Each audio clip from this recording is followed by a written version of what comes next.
아무도 모릅니다. 대구라는 도시가 이 외국인에게 어떤 의미로 남았는지를. 3주 동안 부산에 머물렀지만 정작 자신이 찾던 분위기는 부산이 아닌 대구에 있었다며 한국의 예상치 못한 도시에 완전히 마음을 빼앗긴 프랑스인 여성 유튜버가 있습니다. 화려한 편집도 과장된 연출도 없이 그냥 걷고 먹고 느끼는 것들을 카메라에 담는 스타일이라 오히려 더 진하게 전해지는 영상인데요. 이 영상이 해외에서 조용히 그러나 확실하게 퍼져나가고 있는 데는 이유가 있습니다. 부산에서 3주를 보낸 뒤 대구로 넘어온 이 외국인 유튜버. 화려한 관광지보다 진짜 사람 냄새 나는 골목을 좋아하고 음식에 대한 안목이 있으며 낯선 도시에서도 겁없이 혼자 카메라를 들고 걸어다니는 타입이죠.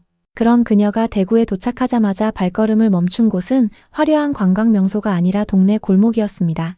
아침 일찍 일어나 간식을 사러 나간 것만으로도 영상 분위기가 달라지기 시작했는데요. 한국에 오고 나서 하루에 12,000보 이상 걷게 됐어요. 몸이 살아있는 느낌이에요 라며 카메라를 들고 길거리를 활보하는 그녀. 프랑스에서도 걷는 편이었지만 한국에서의 걸음수는 차원이 달랐다고 합니다. 그 이유를 물어볼 필요도 없었습니다. 이미 발걸음이 멈추지 않는 이 도시가 설명해주고 있었으니까요. Depuis que je suis en voyage ici, c'est que déjà je marche beaucoup plus que quand j'étais en France. Même si je faisais genre 10 000 pas par jour, là je suis bien à minimum 12 000 pas. Et en fait, quand je mange pas assez et que je bois pas assez, je me sens faible. Je me sens faible de malade. Là, la petite balade du matin me fait du bien. Après, je suis à jeun, donc il va falloir que je mange un bout, guys, parce que je vais me sentir faible dans pas longtemps. J'adore les gens. Ici, tu marches dans la rue, ils te rentrent dedans et ils s'excusent pas. À côté, c'est cool parce que du coup, t'es pas obligé de t'excuser quand tu rentres dans les gens. 그런데 한국 길거리에서 걸으면서 부딪혀도 아무도 사과하지 않는다는 것에 오히려 해방감을 느꼈다고 합니다. 유럽에서는 누군가와 살짝만 스쳐도 과도한 사과 의식이 이어지는 것과는 달리 한국 사람들은 무의식적으로 자연스럽게 흘러간다는 것인데요.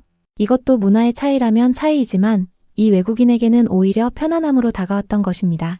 그런데 그녀가 대구 길거리에서 유독 눈여겨본 장면이 하나 있었는데요. 바로 이른 아침부터 활발하게 걷고 운동하는 대구의 어르신들이었습니다. 새벽부터 저녁까지 쉬지 않고 걷고 있는 한국의 어르신들을 보며 이 외국인은 감탄을 멈추지 못했죠.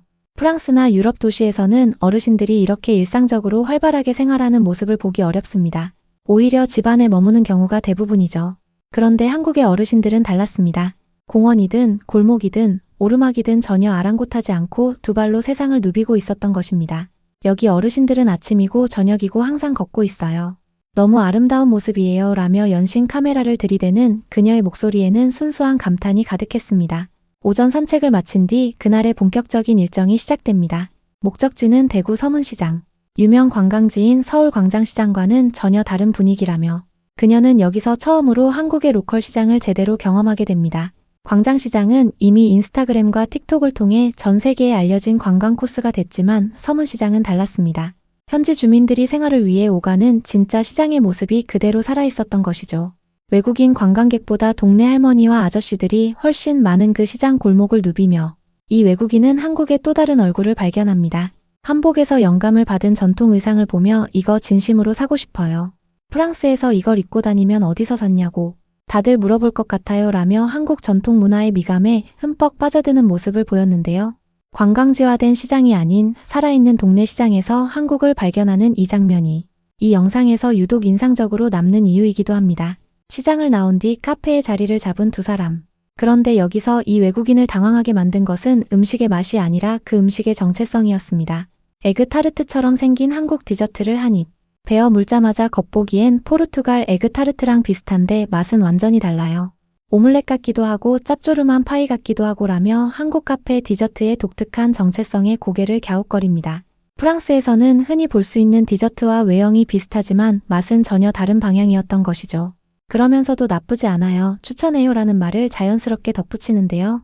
한국 카페의 디저트는 그냥 달달한 빵이 아니라 하나하나 고유의 이야기가 있다는 걸 이 외국인은 직감적으로 알아챈 것 같았습니다.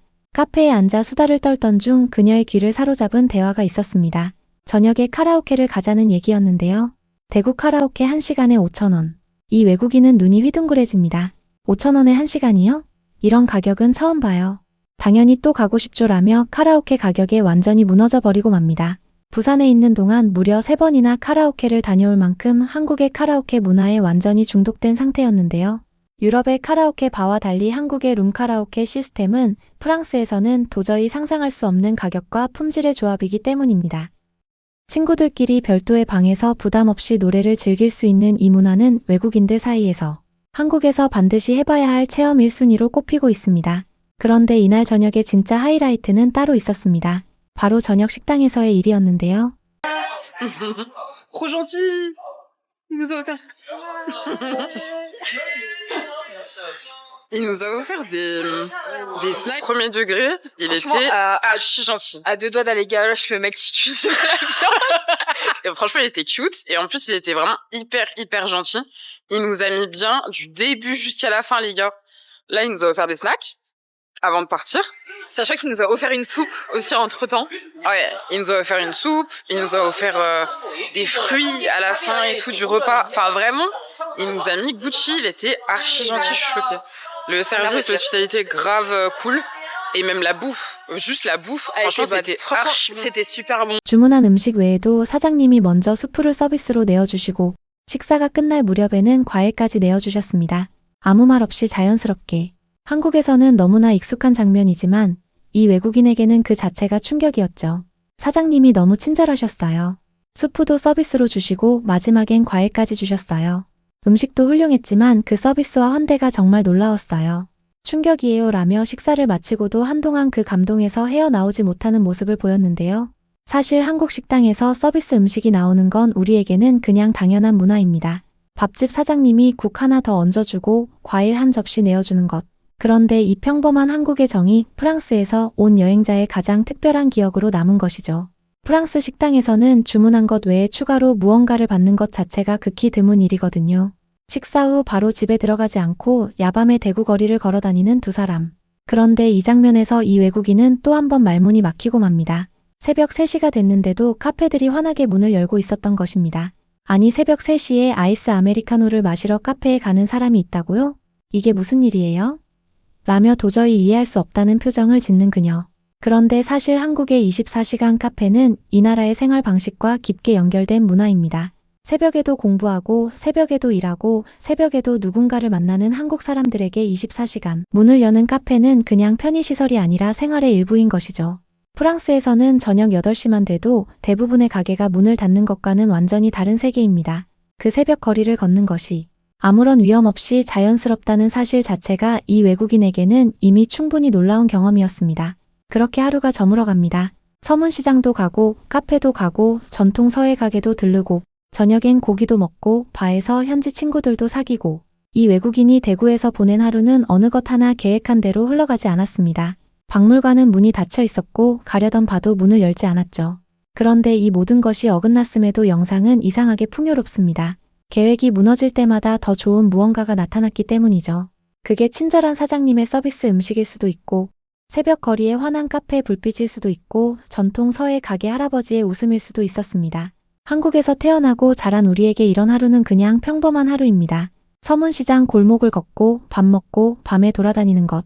그런데 그 하루가 누군가에게는 평생 기억할 하루가 되기도 한다는 걸 이 영상은 조용히 보여주고 있습니다. 그리고 그걸 가능하게 만드는 것은 특별한 관광지가 아니라 한국의 평범한 일상 그 자체라는 것. 그게 지금 이 나라의 진짜 힘인 것 같습니다.